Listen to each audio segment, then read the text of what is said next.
టీవీకి స్వాగతం. ముందుగా ముఖ్యాంశాలు. కాజీపేట రైల్వే స్టేషన్ లో భారీ అగ్ని ప్రమాదం.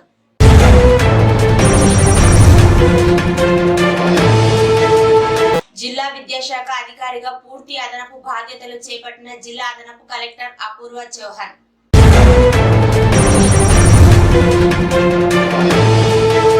అదనపు కలెక్టర్ కు జిల్లా విద్యాశాఖ అధికారికంగా పూర్తి అదనపు బాధ్యతలు.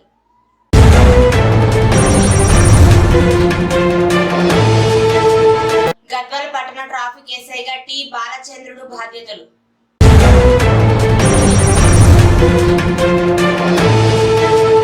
మాజీ సీఎం కేసీఆర్ తో బీఎస్పీ నేత ఆర్ఎస్ ప్రవీణ్ కుమార్ భేటీ.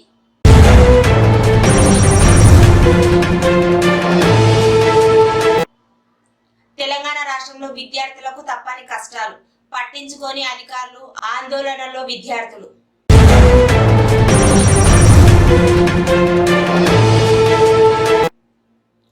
ముగిసిన ప్రధాని మోదీ తెలంగాణ పర్యటన. వీడ్కోలు పలుకుతూ 11 విజ్ఞప్తులతో లేఖ ఇచ్చిన రేవంత్ రెడ్డి.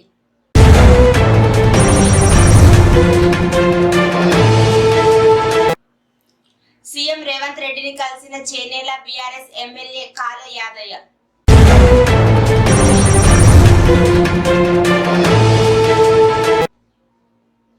పార్లమెంట్ ఎన్నికల వేళ కీలక పరిణామం. కేసీఆర్ తో ఆర్ఎస్ ప్రవీణ్ కుమార్ భేటీ.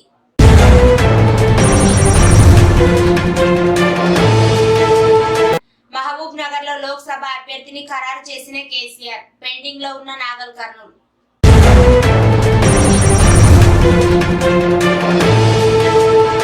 ఇక వివరాల్లోకి వెళితే, హన్మకొండ జిల్లాలో ఆగి ఉన్న గూడ్స్ రైలు బోగి నుంచి భారీగా పొగలు. భయాందోళనకు గురైన ప్రయాణికులు.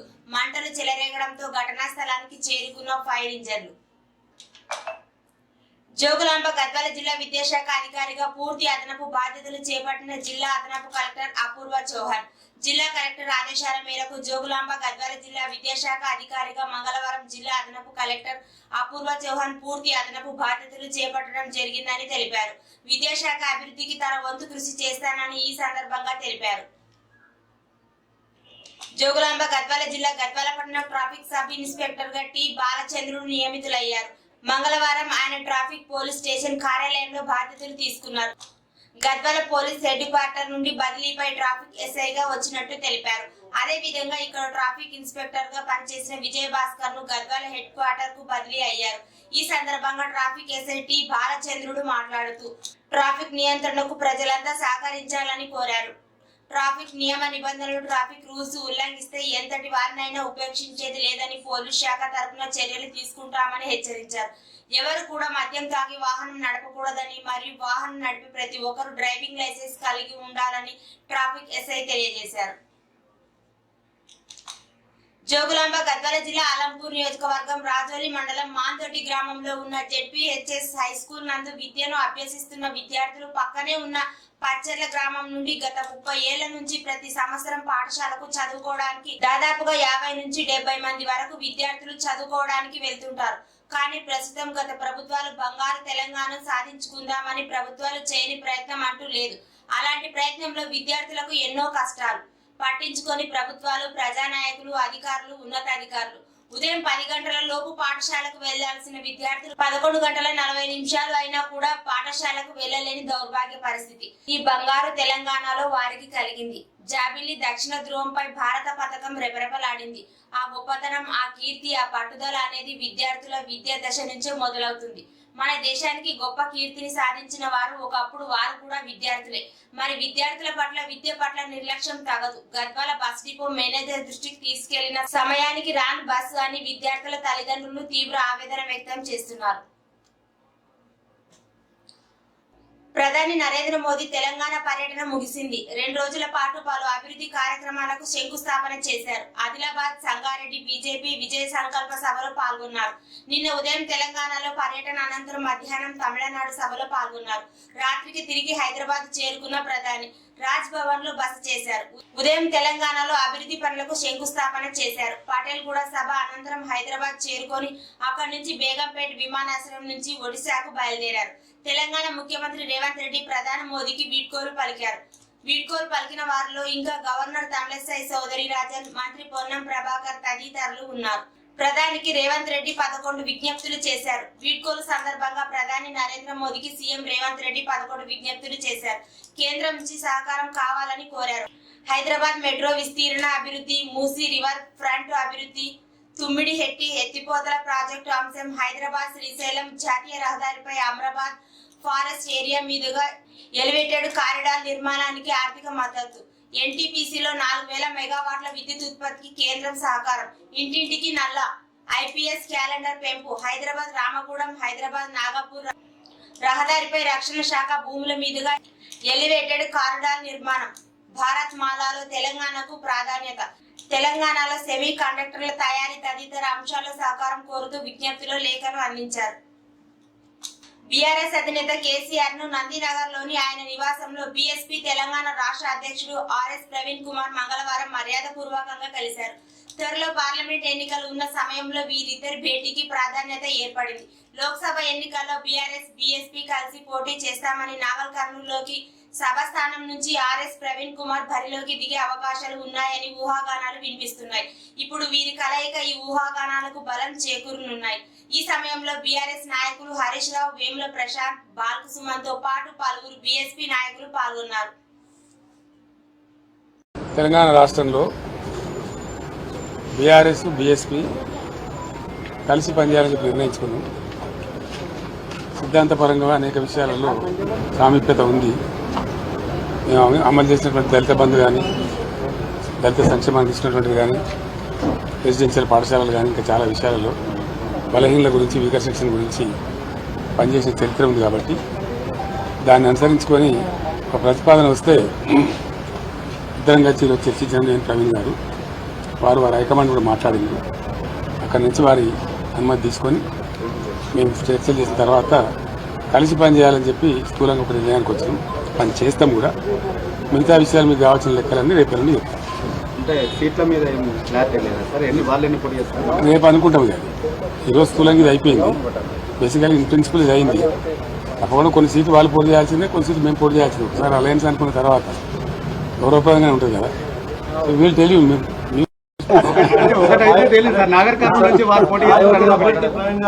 పెద్దపల్లి నుంచి చేద్దా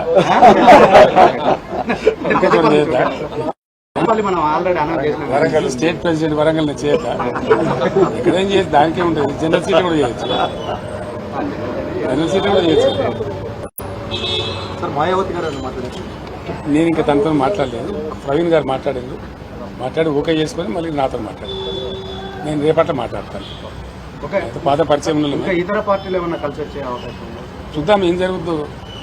నేను సస్పెన్స్ ఎందుకు కదా మనకి ఇప్పుడు. Thank you sir. Modi tour పై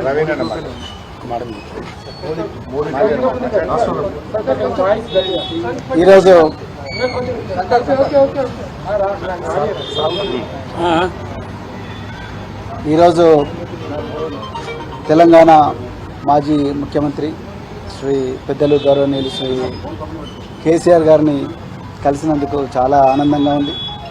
మరి ఈ తెలంగాణనే కాదు యావత్ భారతదేశం కూడా ఈరోజు లౌకికత్వం అంటే సెక్యులరిజం, లౌకికత్వం ప్రమాదంలో ఉన్నది.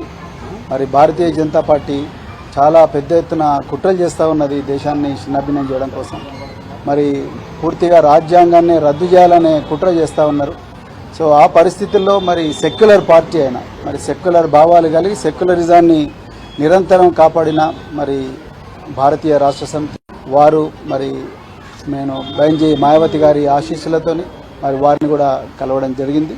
సో ఈ తెలంగాణలో ఈ రాజ్యాంగానికి ప్రమాదం ఏదైతుందో, లౌకికత్వానికి ఏదైతే ప్రమాదం ఉందో, ఈ బీజేపీ నుంచి తర్వాత మరి ఈ మధ్యనే కాంగ్రెస్ కూడా మరి బీజేపీ లాగానే మారుతూ ఉన్నది. ఈ రెండు పార్టీల నుంచి ముప్పు నుండి మరి తెలంగాణను కాపాడడం కోసం మరి మేము అంటే బహుజన్ సమాజ్ పార్టీ మరి భారతీయ రాష్ట్ర సమితితో కలిపి మరి పార్లమెంట్ ఎలక్షన్లలో కలిసి పనిచేయాలని ఇప్పుడే మరి పెద్దలు గౌరవనీయులు కేసీఆర్ గారి దగ్గర మరి మాట్లాడడం జరిగింది. మరి తప్పకుండా మరి ఇంతకుముందు మీరు అన్నట్టుగా సీట్ల సర్దుబాటు విషయం ఏదైతే ఉందో, ఈ షీట్ షేరింగ్ విషయం అయితే మళ్ళీ మేము మా అధిష్టానానికి నివేదిస్తాం. అదేవిధంగా మరి మన మాజీ ముఖ్యమంత్రి గారు తప్పకుండా బెంజీ గారితో కూడా మాట్లాడతారు. సో దాని తర్వాత మరి ఇరు వర్గాలు ఇరు పార్టీలు ఒక నిర్ణయానికి వచ్చి తర్వాత తప్పకుండా తెలంగాణలో ఈ స్నేహం అనేది తప్పకుండా తెలంగాణ ప్రజల జీవితాలను మారుస్తుంది. తెలంగాణ ప్రజల విలువలను ఏదైతే గంగా జమున తహజీబ్ అని అంటున్నామో ఆ విలువలను ఆ సంస్కృతిని తప్పకుండా కాపాడుతుంది. బహుజన వర్గాలందరి జీవితాలు బాగుపడతాయి. ఇలా నిరుద్యోగులు సంతోషంగా లేరు. సో పట్టుమని 4 నెలలు కాలేదు, ఇప్పటికీ మళ్ళీ నిరుద్యోగులు రోడ్ల మీదకి వచ్చే పరిస్థితి. అదేవిధంగా పెద్ద ఎత్తున ఈ లౌకికత్వానికి తూట్లు పొడిచే సంస్కృతి అనేది మరి తెలంగాణలో వస్తూ ఉన్నది. అందుకొరకే ఈ స్నేహం అనేది ఐకమత్యం అనేది రాబోయే రోజుల్లో తెలంగాణ సమాజాన్ని చాలా గొప్పగా మార్చబోతున్నది. సో చాలా చాలా ఆనందంగా ఉంది అలా మరి ఈ విషయం మీతో మాట్లాడుతున్నందుకు. తప్పకుండా తెలంగాణ ప్రజలు దీన్ని ఆస్వాదిస్తారు, ఆశీర్వదిస్తారని చెప్పేసి నేను కోరుకుంటున్నాను. కేసీఆర్ గారు మరి ఈ సమయం మాకు ఇచ్చినందుకు మరొకసారి ధన్యవాదాలు. బీఆర్ఎస్ నేత చేవేళ్ల శాసనసభ్యుడు కాల యాదయ్య మంగళవారం ముఖ్యమంత్రి రేవంత్ రెడ్డిని కలిశారు. తెలంగాణ సచివాలయంలో మర్యాద పూర్వకంగా సీఎం ను కలిశారు. త్వరలో లోక్సభ ఎన్నికలు ఉన్న సమయంలో సీఎం రేవంత్ రెడ్డిని బీఆర్ఎస్ ఎమ్మెల్యే కలవడం ప్రాధాన్యత సంతరించుకుంది. ఇటీవల పలువురు నేతలు బీఆర్ఎస్ నాయకులు కాంగ్రెస్ బీజేపీలో చేరుతున్నారు. కాగా యాదయ్య చేవేళ్ల అసెంబ్లీ నియోజకవర్గం నుంచి వరుసగా 3 సార్లు గెలుపు పొందారు. 2014లో కాంగ్రెస్ నుంచి గెలిచి ఆ తర్వాత బీఆర్ఎస్ లో చేరారు. 2018-23లో బీఆర్ఎస్ నుంచి గెలిచారు. గత అసెంబ్లీ ఎన్నికల్లో 268 ఓట్ల స్వల్ప మెజారిటీతో గెలిచారు. రానున్న పార్లమెంట్ ఎన్నికల్లో మహబూబ్ నగర్ లోక్సభ అభ్యర్థిగా మన్నె శ్రీనివాస్ రెడ్డిని బీఆర్ఎస్ ఖరారు చేసింది. నిన్న 4 లోక్సభ స్థానాలకు పార్టీ అధినేత కేసీఆర్ అభ్యర్థులను ప్రకటించారు. తాజాగా మహబూబ్ నగర్ మన్నె శ్రీనివాస్ రెడ్డి పేరును కేసీఆర్ ఖరారు చేశారు. 2019 లోక్సభ ఎన్నికల్లో ఆర్ఎస్ తరపున శ్రీనివాస్ రెడ్డి విజయం సాధించారు. సమీప బీఆర్ఎస్ అభ్యర్థి డీకే అర్ణని 77,000 పై చిలుకు ఓటర్లతో ఓడించారు. ఇప్పుడు కేసీఆర్ మరోసారి ఆయనకే అవకాశం ఇచ్చినట్లు తెలిపారు. కేసీఆర్ మంగళవారం మహబూబ్ నగర్, కర్నూలు పార్లమెంట్ నియోజకవర్గ ముఖ్య నాయకులతో సమావేశమయ్యారు. ఈ సందర్భంగా మహబూబ్ నగర్ అభ్యర్థిని ప్రకటించారు. ముఖ్య నాయకులతో చర్చించి అనంతరం నాగల్ కర్నూలు అభ్యర్థిని ప్రకటిస్తానని తెలిపారు. కాగా పొత్తులో భాగంగా నాగల్ కర్నూలు నుంచి బీఎస్పీ తెలంగాణ అధ్యక్షుడు ఆర్ఎస్ ప్రవీణ్ కుమార్ పోటీ చేశారనే ప్రచారం సాగుతోంది. నిన్న 4 స్థానాలకు కేసీఆర్ అభ్యర్థులను ప్రకటించారు. కరీంనగర్ ఎంపీ అభ్యర్థిగా బోయినపల్లి వినోద్ కుమార్, పెద్దపల్లి అభ్యర్థిగా కొప్పుల ఈశ్వర్, ఖమ్మం అభ్యర్థిగా నామ నాగేశ్వరరావు, మహబూబ్ నగర్ అభ్యర్థిగా మాలోత్ కవిత పేర్లను ప్రకటించారు. పార్లమెంట్ ఎన్నికల సందర్భంగా తెలంగాణ రాష్ట్రంలో బీజేపీ పార్టీ ప్రకటించిన అభ్యర్థులతో నాగల్ కర్నూలు పార్లమెంట్ బీజేపీ అభ్యర్థిగా పొత్తుగట్టి భరత్ ప్రసాద్ ని ప్రకటించిన అనంతరం తెలంగాణ గడ్డపై మొట్టమొదటిసారి హైదరాబాద్ కి విచ్చేసిన రాజీవ్ గాంధీ ఇంటర్నేషనల్ ఎయిర్పోర్ట్ లో నాగల్ కర్నూలు పార్లమెంట్ సభ్యులు పొత్తుగట్టి రాములు మరియు నాగల్ కర్నూలు పార్లమెంట్ బీజేపీ అభ్యర్థి పొత్తుగట్టి భరత్ ప్రసాద్ ను నాగల్ కర్నూలు పార్లమెంట్ పరిధిలో గల నాయకులు, కార్యకర్తలు, అభిమానులు ఘనంగా స్వాగతం పలికారు. ఎమ్మెల్సీ చెల్లా వెంకటరామిరెడ్డికి జన్మదిన శుభాకాంక్షలు తెలిపిన తిమ్మాపూర్ నారాయణ నాయుడు. దక్షిణ తెలంగాణలో ప్రముఖ రాజకీయ నాయకులు అలంపూర్ తో సహా పలు నియోజకవర్గంలో మంచి పట్టున్న నేత, అవినీతి మచ్చలేని నాయకుడు ఎమ్మెల్సీ చెల్లా వెంకటరామిరెడ్డికి జన్మదిన శుభాకాంక్షలు తెలియజేశారు. ఈ కార్యక్రమంలో తిమ్మాపురం నారాయణ నాయుడు, అలంపూర్ నియోజకవర్గ బీఆర్ఎస్ సీనియర్ నాయకులు తదితరులు పాల్గొన్నారు.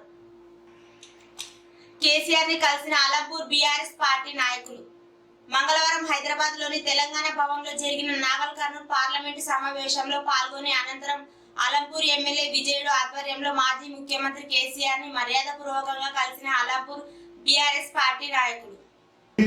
గవర్నమెంట్ లో ఇది ఈ అభియోగం ఏంటంటే ఇది పొలిటికల్ జిమ్మిక్స్, పొలిటికల్ గేమ్. ఇవి ఏంటంటే అరెస్ట్ చేయాల్సింది, చేయకుండా ఉండాల్సింది, నోటీస్ పంపించాల్సింది, పట్టుకుండా వెళ్ళాల్సింది ఒక ఏజెన్సీ.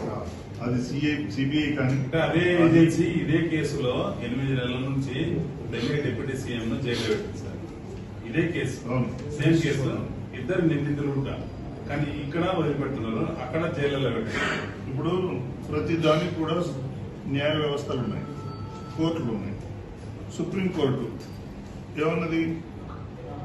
ఎలక్టోరల్ బాండ్స్ చట్టబద్ధం కాదు, క్యాన్సల్ ఉంది, అయిపోయింది కదా. ఎందుకంటే అది ఒక ఏజెన్సీ, ఒక ఆర్థిక నిపుణులు వాళ్ళు ఏం చేశారంటే ఎలక్టోరల్ బాండ్స్ ఉంటే డొనేషన్, పొలిటికల్ డొనేషన్స్ ఎవరికి ఇస్తారని తెలియకుండా ఉండాలంటే ఎలక్టోరల్ బాండ్స్ ఉండాలని వాళ్ళు ఇష్యూ చేశారు. కానీ సుప్రీంకోర్టు అన్నది ఇది చట్టబద్ధం కాదు. సో క్యాన్సిల్ అయిపోయింది. అదేవిధంగా ఢిల్లీ గవర్నమెంట్ ఉన్న సిసోడియా కానీ ఇంకెవరైనా కానీ కోర్టుకు వెళ్ళారు, కానీ కోర్టు ఈయన అరెస్ట్ చేయడం న్యాయం అన్నది కాబట్టి అయితే బయటకు రాలేదు. కవిత గారు కూడా సుప్రీంకోర్టుకు వెళ్ళారు. సో అక్కడ విచారణ జరుగుతున్నప్పుడు మధ్యలో ఈ పొలిటికల్ అనడానికి జస్ట్ చెప్పడానికి ఆస్కారం ఉంది, కానీ దాంట్లో బేసిస్ లేదు. ఎందుకంటే అవి సపరేట్ ఏజెన్సీస్. ఆ ఏజెన్సీస్ ఇంటర్ఫియర్ కాకూడదనే కదా మా ఉద్దేశం. మేము అది ఇలా చేయకూడదు, ఇలా చేసి ఉండాలి, ఇలా ఆపారు ఇదంటే ఎలా అంటే అది దానికి ఎవిడెన్స్ ఉండాలి. ఊరికనే అభియోగం చేస్తే అది కుదరదు.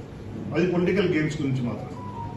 కానీ అల్టిమేట్లీ ప్రభుత్వం అనేది సుపరిపాలన అందించాలి. అది నాణ్యత ఉందా లేదా, ట్రాన్స్పరెన్సీ ఉందా లేదా, పారదర్శకత ఉందా లేదా అనేది చాలా ఇంపార్టెంట్.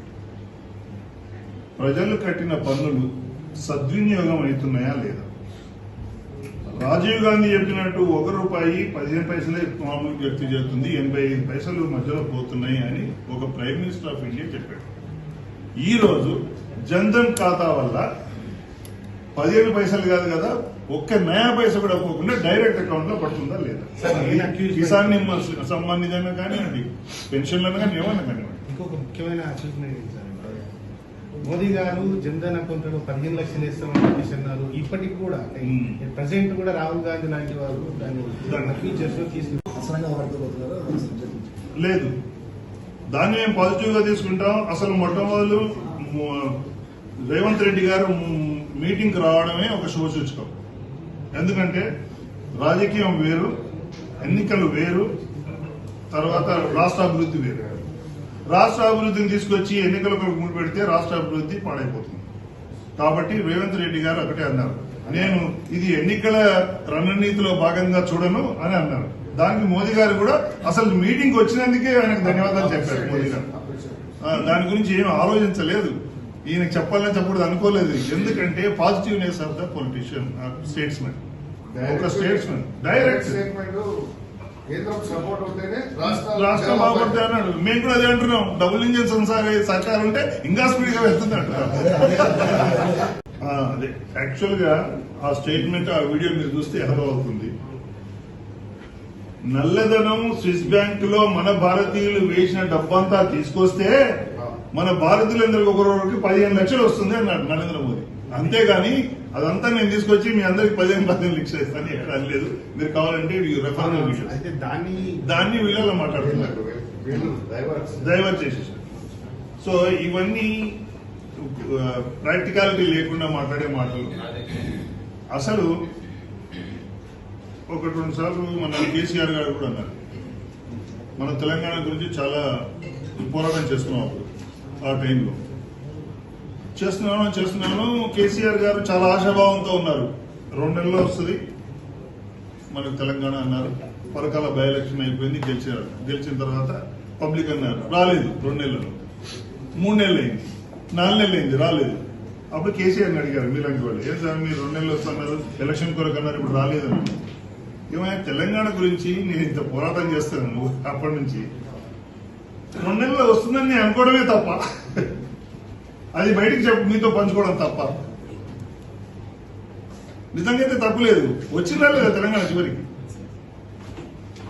ఎందుకంటే ఒక సంకల్పంతో, ఒక మంచి ఉద్దేశంతో ఏదైనా పనిచేస్తుంటే దానిలో ఒక ఆలస్యమైనా, దాంట్లో డీవియేట్ అయినా కూడా అది నిజంగా సంకల్పంలో తేడా ఉందా లేదని మనం గమనించాలి. కానీ అంతేగాని నువ్వు తీసుకొచ్చి మా జేబులో 15 లక్షలు ఇవ్వలేదు కాబట్టి మోదీ ఫెయిల్ అంటే అది సబబా? ఈ రోజు Modi the most successful politician in the world. చూస్తూనే ఉండండి జోగులాంబ టీవీ, ప్రతి క్షణం ప్రజల కోసం.